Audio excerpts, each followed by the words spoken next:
കരുവന്തിരുത്തിക്കാരൻ തങ്ങള് ഉള്ളാള് പോയി കൂടി ഉള്ളാള് തങ്ങളായി അല്ലേ? മേലാറ്റൂർക്കാരൻ മൂസ മുസ്ലിയാർ നാട്ടികയിൽ പോയിട്ട് നാട്ടികയായി.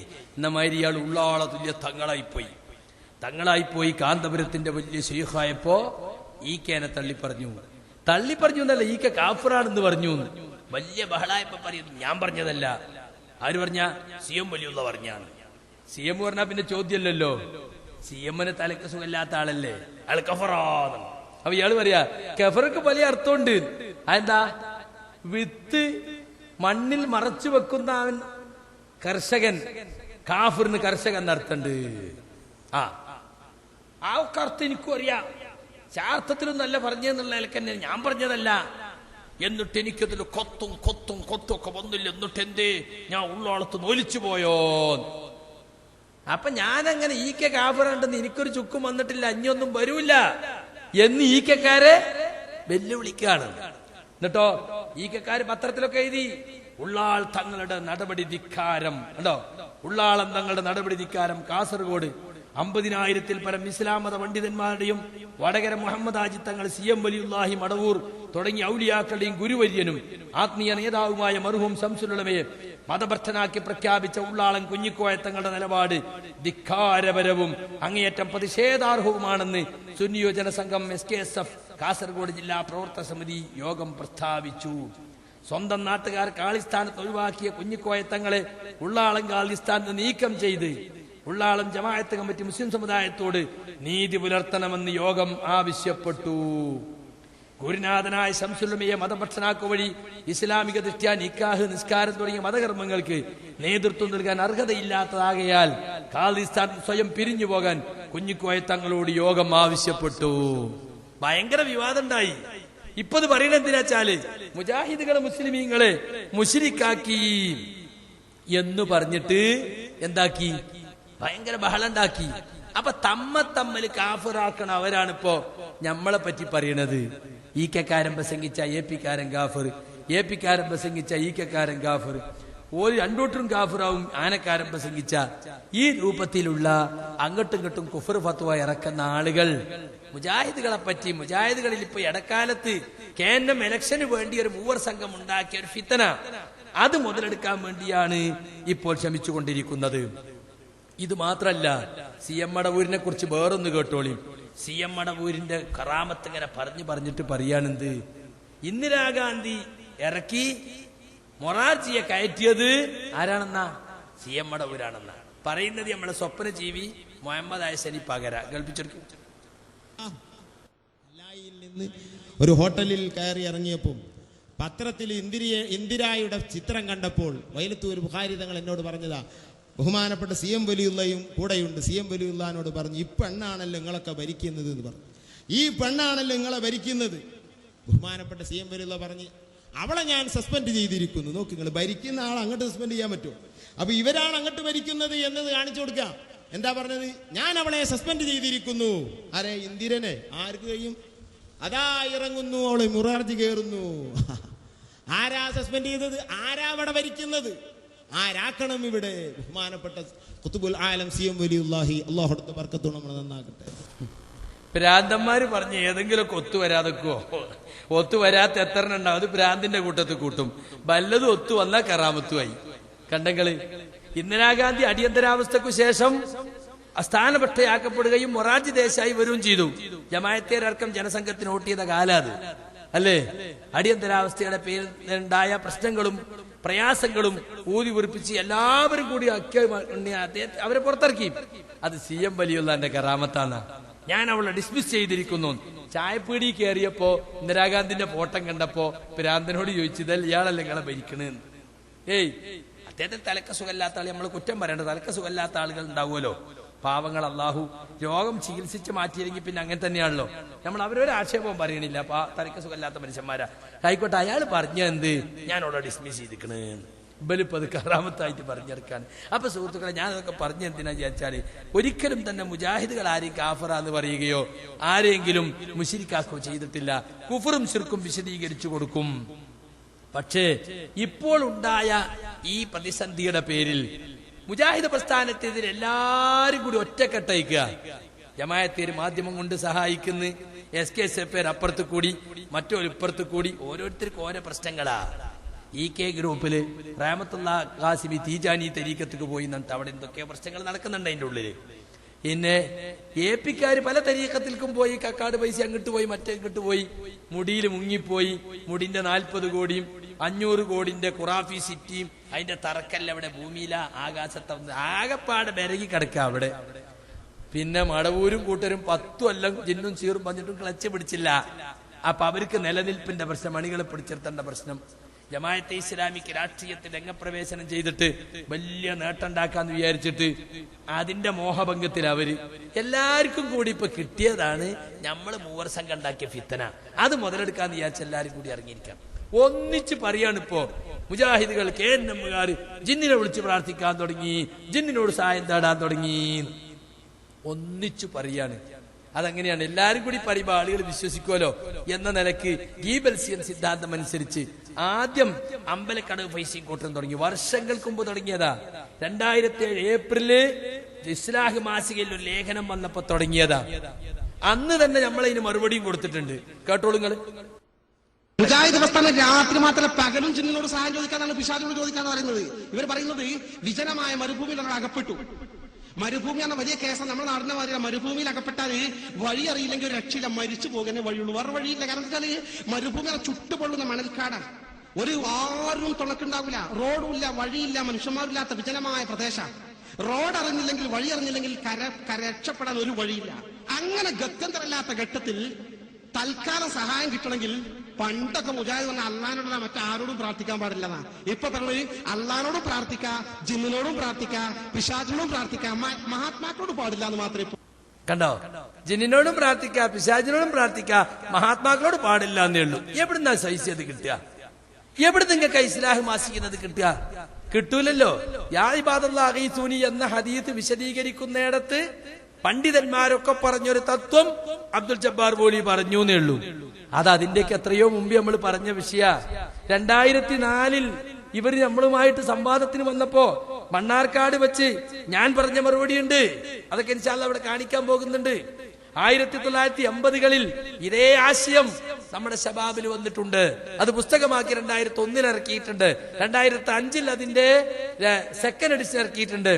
വിജനപ്രദേശത്ത് ഉണ്ടായേക്കാനുള്ള ജിന്നുകൾക്കും മലക്കുകൾക്കും അവർക്ക് കഴിവ് നൽകപ്പെട്ട വിഷയത്തിൽ സഹായം ചോദിച്ചാൽ അത് പ്രാർത്ഥനയാണെന്ന് പറയാവതല്ല. പ്രാർത്ഥന അല്ലെങ്കിൽ പിന്നെ ശിർക്കാകുന്ന പ്രശ്നമില്ലല്ലോ. പക്ഷെ ഒന്നും കിട്ടാത്തത് കൊണ്ട് മുജാഹിദുകൾ ആക്രമിക്കാൻ ഒന്നും കിട്ടാത്തത് കൊണ്ട് കിട്ടിയ കച്ചിത്തുരുമ്പിൽ കടിച്ച് തൂങ്ങി മുസ്ലിയാക്കന്മാര് ശിർക്കാരോപണം നടത്തുകയാണ്. ഇത് കുത്തിപ്പൊക്കിയത് ആരാന്നറിയോ? അബ്ദുസ്സലാം സുല്ലമിയാണ്. ഈ ലേഖനം വരുന്നതിന് ഒരു കൊല്ലം മുമ്പ് തന്നെ 2006 തീവ്ര ഖുബൂരി മാസികയായ സെൻസിങ്ങിന് അബ്ദുസ്സലാം അഭിമുഖം കൊടുത്തു. മൗലവി വിഭാഗം മുശ്രിക്കുകൾ. എന്താ തെളിവ്? സിഹറിൽ വിശ്വസിക്കുന്നു, അത് ശിർക്കൻ വിശ്വാസമാണ്. അതുപോലെ തന്നെ ഈ ജ്യോത്സ്യന്മാരെ പിശാച് സഹായിക്കുന്നുണ്ട്, മന്ത്രവാദികളെ കണക്കപ്പിള്ളമാരെ പിശാച് സഹായിക്കുന്നുണ്ട്, കട്ടുകെട്ട് എത്തിച്ചു കൊടുക്കുന്നുണ്ട്. ഇതൊക്കെ അഭൗതികമായ മാർഗത്തിലൂടെ സഹായിക്കും ശൈത്താൻ മനുഷ്യനെ എന്ന് വിശ്വസിച്ചാൽ ശിർക്കായി. അതുകൊണ്ട് മുജാഹിദുകൾ ശിർക്കൻ വിശ്വാസക്കാരാണ് എന്ന് പറഞ്ഞു. അത് കഴിഞ്ഞപ്പോഴാണ് ജബ്ബാർ മൗലവിയുടെ ലേഖനം ഈ അമ്പലക്കടവിന് മറുപടി. മലക്കുകൾ അഭൗതിക ജീവികളല്ലേ, ജിന്നുകൾ അഭൗതിക ജീവികളല്ലേ, അവരുടെ കഴിവിൽ വിശ്വസിച്ചാൽ നിങ്ങളെ തൗഹീദ് നിർവചനം അനുസരിച്ച് ശിർക്കായില്ലേ?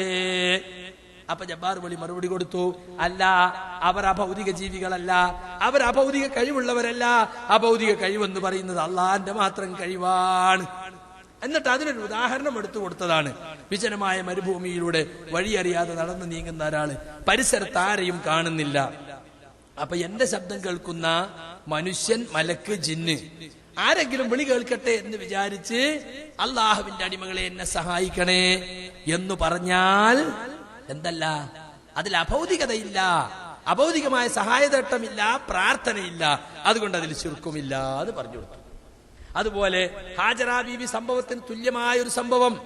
രാത്രിയുടെ ഇരുളിൽ തപ്പിത്തടഞ്ഞു നീങ്ങുന്ന ഒരാൾ, ആരെയും കാണുന്നില്ല, പരിസരത്തൊരു ശബ്ദം കേൾക്കുന്നു. ആ ശബ്ദത്തിന്റെ ഉടമ ഒരു ജിന്നായിരിക്കാം, ആണെന്ന് ഉറപ്പൊന്നുമില്ല, ആയിരിക്കാം. എന്ന് വിചാരിച്ചിട്ട് ഒരു വെളിച്ചം തരുമോ എന്ന് ചോദിച്ചാൽ അതിൽ അഭൗതികതയില്ല, ശിർക്കില്ല. ഇതൊക്കെ അമ്പലക്കടവിന് മറുപടി കൊടുക്കുക. ഇതൊന്നും ഞങ്ങളെ വലിയ ശിർക്ക് ആരോപിക്കാൻ നിങ്ങൾക്ക് കഴിയില്ല. അങ്ങനെ വല്ലതും കുത്തിപ്പൊന്തിച്ച് കൊണ്ടുവരണ്ട. അതൊന്നും നിങ്ങളെ വാദത്തിന് അനുകൂലമല്ല.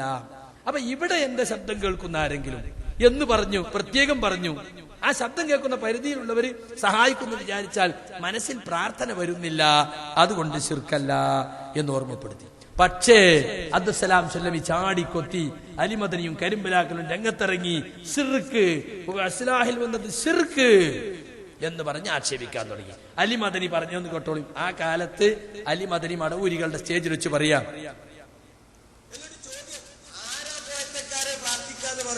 ജിന്നുകളോട് പ്രാർത്ഥിക്കാന്ന് ആരാ പറഞ്ഞത്? ഇസ്ലാഹ് 2007 ഏപ്രിൽ മാസം. ആ ഏപ്രിൽ മാസത്തിൽ നിങ്ങൾ എഴുതിയതെന്താ? ഒരാൾ വിജനമായ സ്ഥലത്ത് എത്തിപ്പെട്ടാൽ ജിന്നുകൾ കേൾക്കുമെന്ന് കരുതി, മലക്കുകൾ കേൾക്കുമെന്ന് കരുതി വിളിക്കാം. ഇസ്ലാഹ് 2007 ഏപ്രിൽ മാസം. ആ ഏപ്രിൽ മാസത്തിൽ നിങ്ങൾ എഴുതിയതെന്താ? ഒരാൾ വിജനമായ സ്ഥലത്ത് എത്തിപ്പെട്ടാൽ ജിന്നുകൾ കേൾക്കുമെന്ന് കരുതി, മലക്കുകൾ കേൾക്കുമെന്ന് കരുതി വിളിക്കാം. അപ്പൊ പ്രാർത്ഥിക്കാമെന്ന് നിങ്ങൾ പറഞ്ഞിട്ടുണ്ട്, നിങ്ങൾ എഴുതിയിട്ടുണ്ട്, നിങ്ങൾ ശിർക്കിലേക്ക് പോയിട്ടുണ്ട്. ഇത് വസ്തുതയാണ്. ഞങ്ങളത് വിശദീകരിച്ചിട്ട് കണ്ടോ, ഒന്നും കിട്ടാത്തതുകൊണ്ട് എങ്ങനെയും നിലനിന്ന് പോണ്ടേ, അണികളെ പിടിച്ചു നിർത്തണ്ടേ. നിങ്ങൾ പറഞ്ഞിട്ടുണ്ട് എന്നുണ്ടെങ്കിൽ സ്ഥാപിക്കുക. കാരണം എന്താ? എന്നാലല്ലേ മടവൂരിന് വേറിട്ടൊക്കെ എന്തെങ്കിലും വിഷയം വേണ്ടേ? ഒരു ദുർബലമായ ഹദീസ്, യാ ഇബാദല്ലാഹി ഈസൂനി ഐനൂനി എന്നൊക്കെ പറയുന്ന ഹദീസുകൾ മുഴുവൻ ദുർബലമാണ്. അത് നമ്മൾ പല സ്റ്റേജിലും തെളിയിച്ചിട്ടുണ്ട്. മണ്ണാർക്കാട്ട് നിന്ന് ഇപ്പൊ ഇക്കഴിഞ്ഞ കോഴിക്കോട് പരിപാടിയിലും വളരെ വ്യക്തമായി പറഞ്ഞത് ദുർബലമാണ്. അത് സഹീഹാണെന്ന് തെളിയിക്കാൻ നിങ്ങളെ കൊണ്ട് കഴിയില്ല. റസൂലുള്ളാഹി സ്വല്ലല്ലാഹു അലൈഹി വസല്ലം പറഞ്ഞ മർഫൂആയ ഒരൊറ്റ റിവായത്തും സഹീഹാണെന്ന നിലയ്ക്ക് കൊണ്ടുവരാൻ നിങ്ങൾക്ക് കഴിയുകയില്ല. അപ്പൊ പിന്നെ അതുകൊണ്ട് അമൽ ചെയ്യണതിന്റെ ഹുക്കം എന്താ? ഹറാമാണ്. അങ്ങനെയും മുൻഗാമികൾ പ്രവർത്തിച്ചിട്ടുണ്ട്. അബ്ദുല്ലാഹിബിൻ മുബാറക് എന്ന താബിഈ പണ്ഡിതൻ ഒരിക്കൽ വിജനമായ മരുഭൂമിയിൽ വെച്ച് വഴിതെറ്റി യാത്രക്കിടെ. അപ്പൊ അദ്ദേഹത്തിന് ഓർമ്മ വന്നു, ഇങ്ങനൊരു ഹദീസ് ഉണ്ടല്ലോ. അദ്ദേഹം തന്റെ ഗ്രന്ഥം എടുത്തു നോക്കി. പക്ഷേ അതിന്റെ സനദ് അദ്ദേഹത്തിന് ബോധ്യപ്പെട്ടില്ല, സനദ് സ്വഹീഹായി കണ്ടില്ല. അപ്പോൾ ഇമാം ഹറവി അദ്ദേഹത്തിന്റെ ദമ്മുൽ കലാമി വഅഹ്ലിഹി എന്ന ഗ്രന്ഥത്തിൽ ഈ വിഷയം എടുത്തുദ്ധരിച്ചിട്ട് പറയാണ്, ഫലം യസ്തജിസ് അൻ യദ്ഉ ബിദുആഇൻ ലാ യർദാ ഇസ്നാദഹു. സനദ് തൃപ്തിപ്പെടാത്ത ഒരു റിവായത്ത് കൊണ്ട് അതിൽ പറഞ്ഞൊരു വിളിക്കാൻ അദ്ദേഹം അത് ജായിസായി കണ്ടില്ല. അദ്ദേഹം വിളിച്ചില്ല, യാ ഇബാദല്ലാഹ് എന്ന് ഉറക്കെ വിളിച്ചില്ല. കാരണം ദുർബലമായി അദ്ദേഹത്തെ കണ്ടതുകൊണ്ട്. അവല്ലം യസ്തജിസ് എന്ന ജായിസായി കണ്ടില്ല, ഹറാമായി കണ്ടു എന്നർത്ഥം. അപ്പൊ അതുകൊണ്ട് നമ്മളെ നിലപാടെന്താ? വിജനമായ സ്ഥലത്ത് ചെന്നാ എന്ത് വിളിക്കണം? യാ അല്ലാഹ് എന്ന് വിളിക്കണം. കാരണം എന്താ? യാ ഇബാദല്ലാഹ് എന്ന് വിളിക്കുന്ന റിപ്പോർട്ട് ദഈഫാണ്. റസൂൽ എങ്ങനെ പറഞ്ഞു എന്ന് തെളിഞ്ഞിട്ടില്ല. അതുകൊണ്ട് യാ അല്ലാഹ് എന്നാ വിളിക്കേണ്ടത്. ഇപ്പൊ ചില ആള് പറയുന്നുണ്ട് മണ്ടിയേരിയോ എന്നാ വിളിക്കേണ്ടത്. ആരോട്? മണ്ടിയേരാൻ അവിടെ ആരെങ്കിലും വേണ്ടേ? മനുഷ്യന്മാരെ ഉദ്ദേശിച്ചാണ് അങ്ങനെ വിളിച്ചതെന്നാ അയ്യോഹന്നാസ് വിളിച്ചാ പോരെ? മണ്ടിയേരിയോ എന്നുള്ളതിന്റെ അറബി നബിക്ക് അറിയായിട്ടാ? നബിക്ക് ഫിറു ഇലയ്യ എന്ന് പറഞ്ഞൂടെ? നബി അത് പറഞ്ഞിട്ടില്ലല്ലോ. അപ്പൊക്കെ പുതിയത് ഓരോരുത്തർ ഉണ്ടാക്കുകയാണ്. ഏതായാലും ഇരിക്കട്ടെ, നമ്മൾ അന്നേ പറഞ്ഞിട്ടുണ്ട് ആ കാര്യം. എന്നിട്ടും ശിർക്കാരോപണം നിർത്തിയില്ല. മടവൂരികളുടെ ജീവവായുവായിരുന്നു അത്. നിലനിൽക്കണ്ടേ, അണികളെ പിടിച്ചു നിർത്തണ്ടേ. നിങ്ങൾ പറഞ്ഞത് ശിർക്കാണ്. എന്താ തെളിവ്? ഇസ്ലാഹ്. അപ്പൊ പോയത്തക്കാർ കുറെ വിചാരിക്കാ നേരിന്നേരിക്കുന്നു. ഇത് ആരൊക്കെ ഏറ്റെടുത്തറിയോ? ചോട്ടാ നേതാക്കളല്ല, സൂപ്പർ സ്റ്റാറുകൾ വരെ ഏറ്റെടുത്തു. കാന്തപുരം വരെ പറയുന്നുണ്ട് നമ്മളെ വലിയ ശിർക്കാർ. കേട്ടോളി, വേറെ കൂട്ടർ ജിന്നുണ്ട്. മനുഷ്യനെ വിളിച്ചാൽ ശിർക്ക്, ജിന്നിനെ വിളിച്ചാൽ ശിർക്കില്ല. ഇതെന്ത് വിഡിത്തമാണ്? അല്ലാഹു അല്ലാത്തവരോട് സഹായം ചോദിക്കൽ അത് ശിർക്കാണെന്ന് പറഞ്ഞുകൊണ്ട് മുസ്ലിം സമുദായത്തെ മുസ്ലിക്കാക്കുന്നവർ ജിന്നാണെങ്കിൽ അത് ശിർക്കല്ല എന്നും മനുഷ്യനാണെങ്കിൽ ശിർക്കാണെന്നും ഇതെവിടുന്ന് വന്നു? എവിടെയാണ് ഈ വ്യത്യാസം? അവർ പറയേണ്ടതാണ്. വ്യത്യാസം ഞങ്ങൾ എവിടെയോ പറഞ്ഞിട്ടുണ്ട്. ബദരീങ്ങളെ രക്ഷിക്കണേ, മുയ്യദ്ദീൻ ശൈഖയെ കാക്കണേ എന്നതുപോലെ ജിന്നെ രക്ഷിക്കണേ, മലക്കെ രക്ഷിക്കണേ എന്ന് പറഞ്ഞാൽ ശിർക്കാണ്. മനസ്സിലായില്ലേ? അതേ സമയത്ത് കാര്യകാരണ ബന്ധങ്ങൾ അടിസ്ഥാനത്തിൽ അങ്ങോട്ടും ഇങ്ങോട്ടും സഹായം ചോദിക്കുന്നത് പോലെയാണ് യാ ഇബാദല്ലാഹ് എന്ന ഹദീസിലുള്ളത്. വിജനമായ മരുഭൂമിയിൽ ഒറ്റപ്പെട്ട ഒരാള് അവിടെ ഉണ്ടാകാനിടയുള്ള ജിന്നുകളോ മലക്കുകളോ കേൾക്കുമെന്ന് കരുതി തന്റെ ശബ്ദപരിധിയിലുള്ള ആളുകളോട് സംസാരിച്ചാൽ അത് ശിർക്കല്ല. അതാ വ്യത്യാസം. എത്രയോ സ്ഥലത്ത് ഞങ്ങൾ പറഞ്ഞു തന്നതല്ലേ, മണ്ണാർക്കാട്ടെന്ന് പറഞ്ഞു തന്നല്ലേ. പക്ഷേ മുജാഹിദുകളുടെ തൗഹീദ് തകർന്നു എന്ന് പറയാൻ വേണ്ടി ലോക്കൽ നേതാക്കൾ, ചോട്ടാ നേതാക്കൾ വരെ, ഏറ്റവും വലിയ നേതാക്കൾ വരെ ഒരുമിച്ച് ഇപ്പൊ കണ്ടില്ലേ, കെ മടവൂരി കാന്തപുരം, ഇനി നവമടവൂരി പറഞ്ഞു, നവമടവൂരി നേതാവ് പറയാം. മരുഭൂമി ചെന്നുപെട്ട ഒരു ജിന്നിനോട് ചോദിക്കാനുള്ള ഒരു കള്ള ഹദീസും പിടിച്ച് കള്ളത്തരം പറഞ്ഞ് മുവഹിദുകളെ ശിർക്കിലേക്ക് കൊണ്ടുപോവുകയാണോ? ഇതാണോ ഹദീസ് പണ്ഡിതന്മാരുടെ പണി? ഏത് ഹദീസാണോ നീ ഓതിയത്? ആരാണോ നിനക്ക് ഹദീസ് പഠിപ്പിച്ചു തന്നത്? മരുഭൂമിയിൽ പോയ ജിന്നിനോട് ചോദിക്കണമെന്ന് എവനാണോ നിന്നെ പഠിപ്പിച്ചത്? ആരാ നിനക്ക് ഹദീസ് പഠിപ്പിച്ചത്? ആ മുഹദ്ദിസിനെ കൊണ്ടുവാ ഇങ്ങോട്ട്. ധൈര്യമുണ്ടെങ്കിൽ കൊണ്ടുവാ ഇങ്ങോട്ട്. ഹദീസ് പഠിപ്പിച്ചു തരാ. ഹദീസ് പണ്ഡിതന്മാരല്ലാത്ത ഞങ്ങളുടെ മുന്നിലേക്ക് വാ. പല ഗുസ്തിക്ക് വിളിക്കണ മാതിരി കൊണ്ടുവാ അങ്ങോട്ട്, ധൈര്യം ഉണ്ടെങ്കിൽ വാ. കളത്തിലിറങ്ങി നമ്മളിങ്ങനെ നിക്കണ മാതിരിണ്ട്. നട്ടപ്പാതിരാക്ക് ഇടവണ്ണ ജാമ്യെന്ന് കൂക. എന്തൊരു വിളിയാത്! മുവഹിദുകളെ മുശരിക്കാക്കാൻ വേണ്ടി മരുഭൂമി ചെന്നിട്ട് ജിന്നിനെ വിളിക്കാൻ വേണ്ടി കള്ള ഹദീസും പിടിച്ച് നടക്കാണ്. ഒരൊറ്റ ഈ കോക്കസ് നേതാവിന് തെളിയിക്കാൻ പറ്റുമോ? നമ്മൾ ആരെങ്കിലും പ്രസംഗിക്കുക എഴുതുകയോ ചെയ്തത് ഈ കള്ള ഹദീസ് അനുസരിച്ച്, ഈ ദുർബല ഹദീസ് അനുസരിച്ച് നിങ്ങൾ പ്രവർത്തിക്കണമെന്ന്?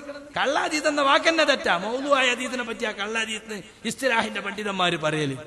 ഈ യാ ഇബാദല്ലാഹ് ഐനൂനി എന്ന ഹദീസിന്റെ അടിസ്ഥാനത്തിൽ മരുഭൂമിയിൽ ചെന്നാ നിങ്ങൾ ജിന്നിനെ വിളിക്കണമെന്ന് ആരെങ്കിലും മുജാഹിദ് പ്രസ്ഥാനത്തിൽ എഴുതുകയോ പ്രസംഗിക്കുകയോ ചെയ്തത് ഇയാൾക്ക് തെളിയിക്കാൻ കഴിയില്ല.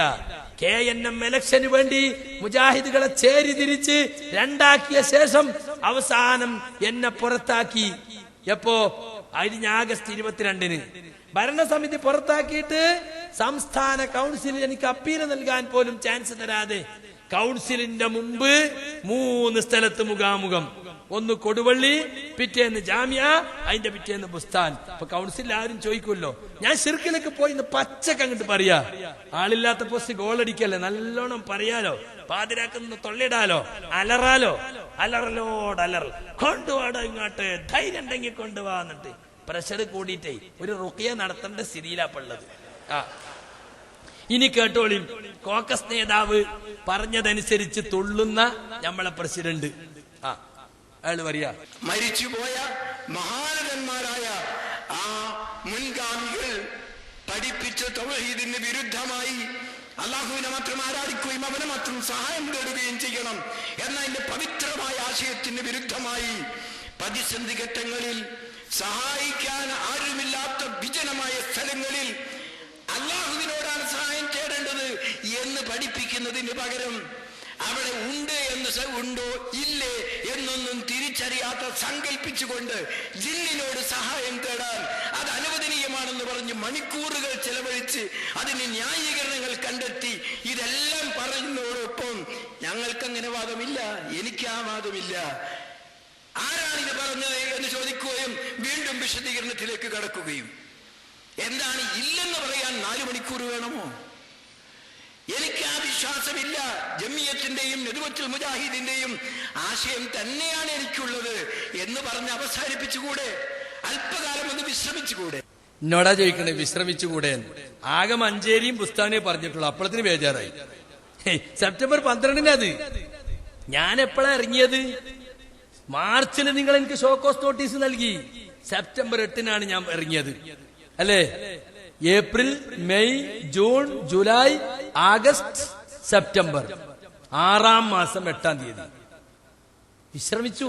ഞാൻ കുറെ വിശ്രമിച്ചു. ഖുതുബ അല്ലാതെ മറ്റൊന്നും നടത്താൻ, റമദാനിൽ പോലും ഒരു തസ്കിയത്ത് ക്ലാസ് നടത്താൻ 18-ാം തീയതി എന്നെ തിരിച്ചെടുത്തു എന്ന് KNM ഭരണസമിതി തീരുമാനിച്ചപ്പോ 20-ാം തീയതി ഞാൻ ചേറൂരിൽ ഖുതുബക്ക് ചെന്നു. ഇപ്പൊ സാധാരണക്കാരായ മനുഷ്യന്മാര് ശനിയാഴ്ച പെരുന്നാളല്ലേ, നിങ്ങളിപ്പോ ഇന്ന് ഇവിടെ വെള്ളിയാഴ്ച ഖുതുബ പുതിയ ജുമ ഉദ്ഘാടനം ചെയ്തതാ, എന്നാ റമദാന്റെ അഹ്കാമുകളെ പറ്റി നസറിന് ക്ലാസ് വെച്ചാലോ? കുഴപ്പമില്ല, ഒക്കെ പിൻവലിച്ചു എന്നല്ലേ കേട്ടത്. ഉടനെ തന്നെ അഹമ്മദ് അലി മദന്റെ ഫോണ്, ഗിരിയാസലായി അല്ലേ? അതെ. ഇന്നിപ്പോ ഖുതുബ ഇവിടെ വേങ്ങരയെന്നല്ലേ? അതെ. അത് കുഴപ്പമില്ല, അത് തലശ്ശേരി ഒന്നും ഇങ്ങോട്ട് മാറിയുള്ളൂ. പിന്നെന്താ ഒരു ക്ലാസ് ഉണ്ട് എന്ന് കേട്ടു. നിങ്ങൾ പിൻവലിച്ചതൊക്കെ അല്ലേ, അവർക്ക് റമദാനെ പറ്റിയ ക്ലാസ് ഒന്നും പറ്റൂല, ഞങ്ങൾ തീരുമാനമെടുത്തിട്ടില്ല, ക്ലാസ് നടത്താൻ പറ്റില്ല. ആയിക്കോട്ടെ, വേണ്ട. നോക്കണങ്ങള് 18-ാം തീയതി തീരുമാനിച്ചാൽ എനിക്ക് കത്ത് തരികയാണ്. 19-ാം തീയതി എനിക്ക് കത്ത് കിട്ടണം, നിങ്ങളെ തിരിച്ചെടുത്തിരിക്കുന്നു. അതിന് പകരം 21-ാം തീയതി വീണ്ടും വാറണ്ട്. എന്താ വാറണ്ട്? CD ടവറിലേക്ക് ചെല്ലണം. കണ്ടോ, അത് കഴിഞ്ഞു. CD ടവറിലേക്ക് ചെല്ലണം എന്ന് പറഞ്ഞിട്ട് അവിടുന്ന് കുറെ നിബന്ധന. ജിന്നിനോട് സഹായം ചോദിക്കാന്ന് പണ്ട് വാദമുണ്ടായിരുന്നു, ഇപ്പൊ എനിക്ക് ഏരിച്ചു മണിയിൽ ഒപ്പിട്ട് കൊടുക്കണമെന്ന്. പറ്റുമോ? അങ്ങനെ നിബന്ധനകൾ വെച്ചപ്പോ ഞാൻ ഒപ്പിട്ട് കൊടുത്തില്ല. എന്നിട്ട് ഞാൻ ഒപ്പിട്ട് കൊടുക്കാത്ത എന്താണെന്ന് എക്സിക്യൂട്ടീവ് കൂടുന്ന അന്ന് രാവിലെ കൊണ്ടേ കൊടുത്തു. ഈ വിവാദ ഭാഗങ്ങൾ ഒഴിവാക്കിയാൽ ഞാൻ ഒപ്പിടാൻ. ആ കത്ത് അവിടെ വായിച്ചില്ല. അത് കഴിഞ്ഞ് കൗൺസിൽ ഉണ്ടായപ്പോ അവിടെ ഞാൻ കത്ത് കൊണ്ടേ കൊടുത്തു, അതും വായിച്ചില്ല. അങ്ങനെ അത് കഴിഞ്ഞ് പത്രത്തിൽ വന്നു. പത്രങ്ങളിലൊക്കെ ഞാൻ ശിർക്കിലേക്ക് പോയി. മാധ്യമത്തിലും, മാതൃഭൂമി, രാഷ്ട്രദീപിക, എല്ലാ പത്രത്തിലും അങ്ങനെ വന്നു. ഇതൊക്കെ കഴിഞ്ഞിട്ട് അതിന്റെ ഇടയിൽ 3 മുഖാമുഖവും. ആ ഒരു ഘട്ടത്തിലാണ് ഗത്യന്തരമില്ലാതെ ഞാൻ ഇറങ്ങിയത്. 2 സ്ഥലത്ത് ഇറങ്ങിയപ്പോ പറയാണ്, ശിർക്കല്ല എന്ന് പറയാൻ 4 മണിക്കൂർ വേണോ? ശിർക്കാണെന്ന് പറയാൻ 12 മണിക്കൂർ വേണോ? രാവിലെ 10 മണിക്ക് ജാമ്യ തുടങ്ങിയിട്ട് രാത്രി 1 മണിക്ക്. ശിർക്കാൻ നേരം ഒറ്റ ആയത്ത് പോരെ, ഇതിനെത്ര അധികം? അവ ഇല്ലാത്തത് ഉണ്ടാക്കല്ലേ. ശിർക്കാണെന്ന് പറയാൻ 12 മണിക്കൂർ. എന്തിനാണ് കൊടുവള്ളിയിൽ 4:30 മുതൽ രാത്രി 10 മണി വരെ ബുസ്താനില്? അപ്പൊ അതൊക്കെ കുഴപ്പമില്ല, നമ്മൾ 4 മണിക്കൂർ പറഞ്ഞാണ് മൂപ്പർക്ക് പറയുന്നത്. എന്നിട്ട് എന്താ, വിജനമായ സ്ഥലത്ത് ഉണ്ടോ ഇല്ലേ എന്ന് ഉറപ്പില്ലാത്ത ജിന്നുകളെ വിളിച്ച് സഹായം അനുവദനീയമാക്കുന്നു. ആരാ അനുവദനീയാക്കിയത്? ഒരു പ്രസ്ഥാനത്തിന്റെ ഉത്തരവാദപ്പെട്ട കേന്ദ്രങ്ങളിൽ ഇരിക്കുന്ന ആളുകളൊക്കെ ഇങ്ങനെ കേട്ടീന്റെ അടിസ്ഥാനത്തിൽ വർത്താനം പറയാൻ പറ്റുമോ?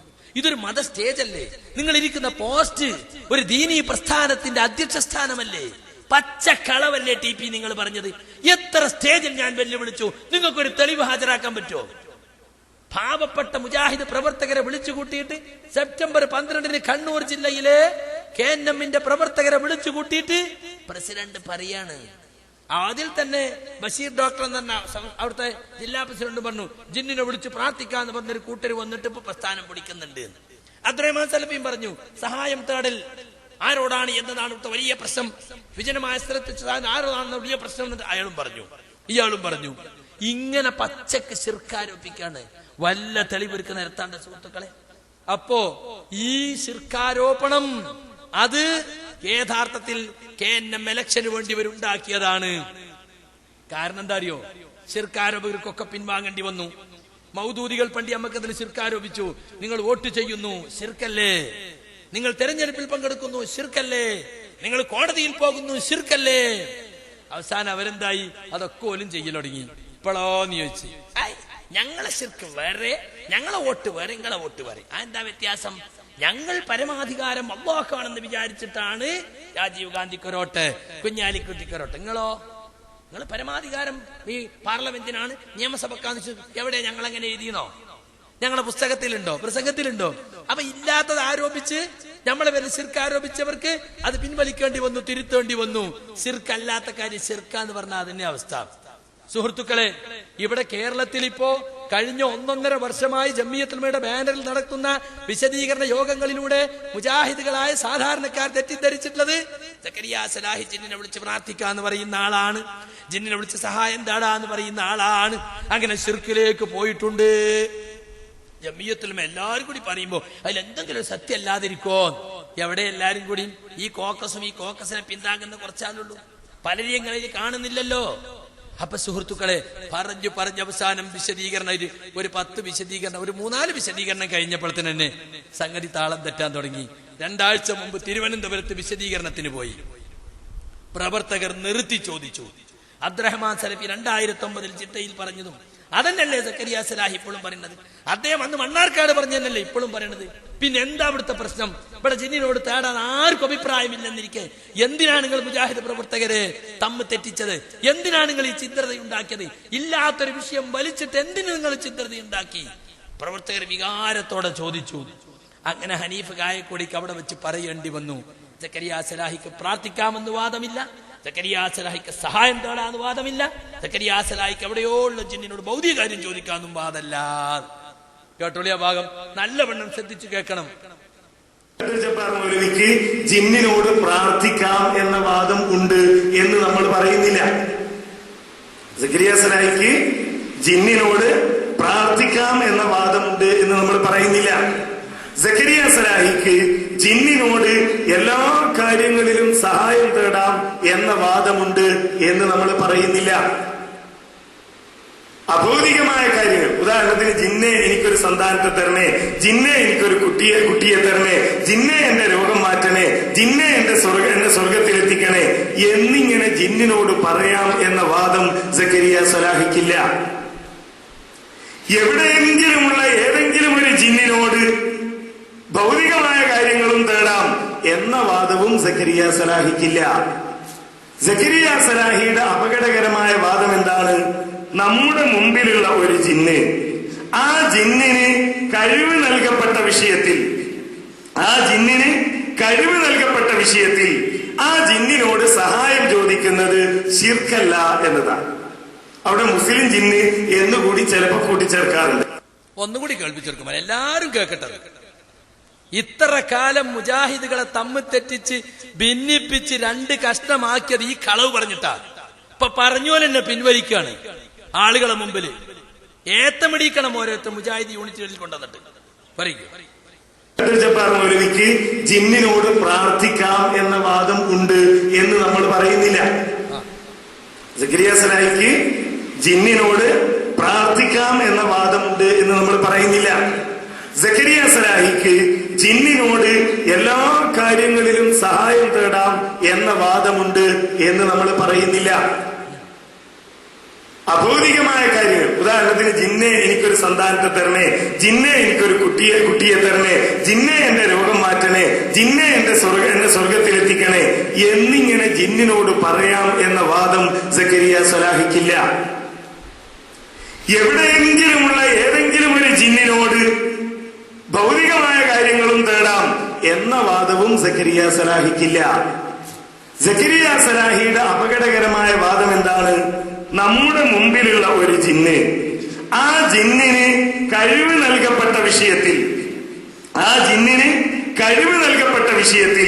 ആ ജിന്നിനോട് സഹായം ചോദിക്കുന്നത് ശിർക്കല്ല എന്നതാണ്. അവിടെ മുസ്ലിം ജിന്ന് എന്നുകൂടി ചിലപ്പോൾ കൂട്ടിച്ചേർക്കാറുണ്ട്. വലിയ അപകടകരമായ വാദമാണ്. ഓ, എന്താ അപകടമെന്നറിയോ? ഇത്ര കാലം മുജാഹിദീങ്ങൾക്കൊക്കെ വാദം ഉണ്ടായിരുന്നു 2012 വരെ. എന്നിട്ട് എന്താ അപകടം അവിടെ ഉണ്ടായത്? അടുത്തുള്ള ജിന്നിനോട് എന്തെങ്കിലും കാര്യം ചോദിക്കാം എന്നെനിക്ക് വാദമുണ്ടോ? അത് പറഞ്ഞില്ല. അപ്പൊ ശിർക്കല്ല പറഞ്ഞാ ചെയ്യാന്നാ ഉണ്ടോ?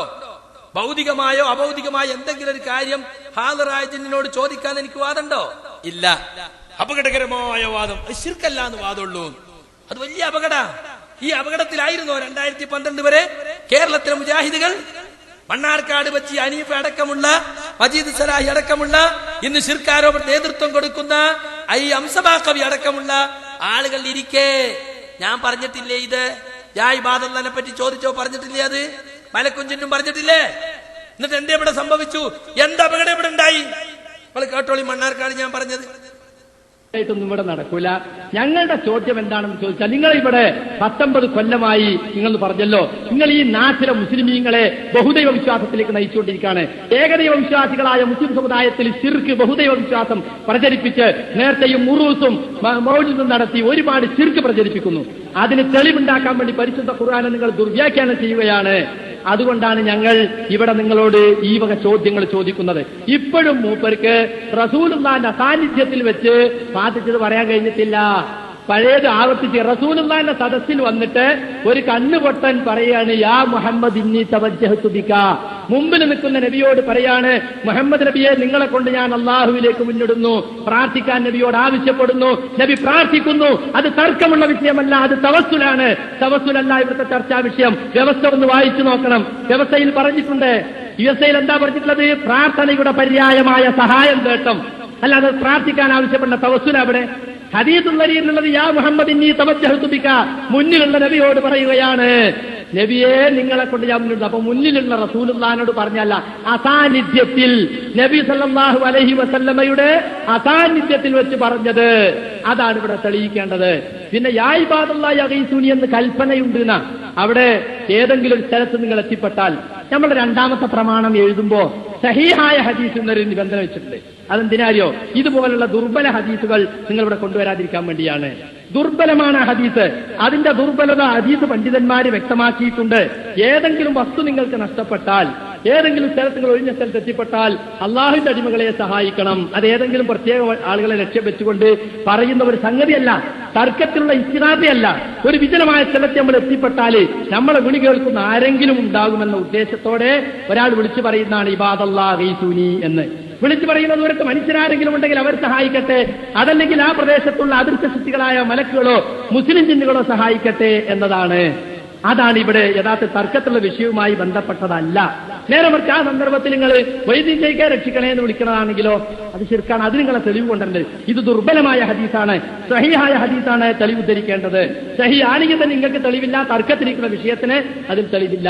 2004 കേരള ജംഇയ്യത്തുൽ പ്രതിനിധീകരിച്ചുകൊണ്ട് സമസ്ത കേരള ജംഇയ്യത്തുൽ നടന്ന വാദപ്രതിവാദത്തിൽ ഞാൻ പറഞ്ഞാണത്. അതെന്റെ വാദമല്ല, കേരള ജംഇയ്യത്തുൽ വാദാണ്. കേരള ജംഇയ്യത്തുൽ അങ്ങനെ ഒരു വാദമില്ല. ഞാൻ അവിടെ പറഞ്ഞത് ശിർക്കൻ വാദമാണ് എന്ന് ഇതുവരെ പറഞ്ഞിട്ടില്ല. യാ ഇബാദല്ലാഹ് അഗീസൂനി എന്ന ഹദീസ് ദുർബലമാണ്, അത് സംവാദത്തിൽ ഉദ്ധരിക്കാൻ പാടില്ല. ഒന്നാമത്തെ മറുപടി. രണ്ടാമത്തേത്, സഹീഹാണെങ്കിൽ തന്നെ നമ്മൾ തമ്മിൽ തർക്കത്തിലുള്ള ഇസ്തിഗാസ അതിലില്ല. കാരണം എന്താ? ശബ്ദം കേൾക്കുന്നിടത്ത് അദൃശ്യ ശക്തികളായ മലക്കുകളോ മുസ്ലിം ജിന്നുകളോ ഉണ്ടെങ്കിൽ അവർ കേൾക്കട്ടെ, മനുഷ്യരാരെങ്കിലും മനുഷ്യരും കേൾക്കട്ടെ എന്നേ ഉദ്ദേശിക്കുന്നുള്ളൂ. അതിൽ പ്രാർത്ഥനയില്ല. ഇതല്ലേ ഞാൻ കൊടുത്ത മറുപടി? ആ മറുപടി തെറ്റാണെന്ന് പറഞ്ഞോ? അത് സഹീഹാണെന്ന് വരുത്താൻ മുസ്ലിയാരുട്ടി ഒന്ന് അലറി നോക്കി. നമ്മളെ സുലൈമാൻ എന്നൊക്കെ പറഞ്ഞു നോക്കി. അത് വേറെ ഹദീസിനെ കുറിച്ചാ. മൗലിയാർ ഉദ്ധരിച്ച ഒരു ഹദീസും റിജാലു സിക്കാത്ത് വേറെ പറ്റും. ഇനി റിജാലു സിക്കത്തായതുകൊണ്ട് തന്നെ ഹദീസ് സഹിയാകും മൗലിയാര് എന്നങ്ങോട്ട് തിരിച്ചു ചോദിച്ചപ്പോ മിണ്ടാട്ടമില്ല.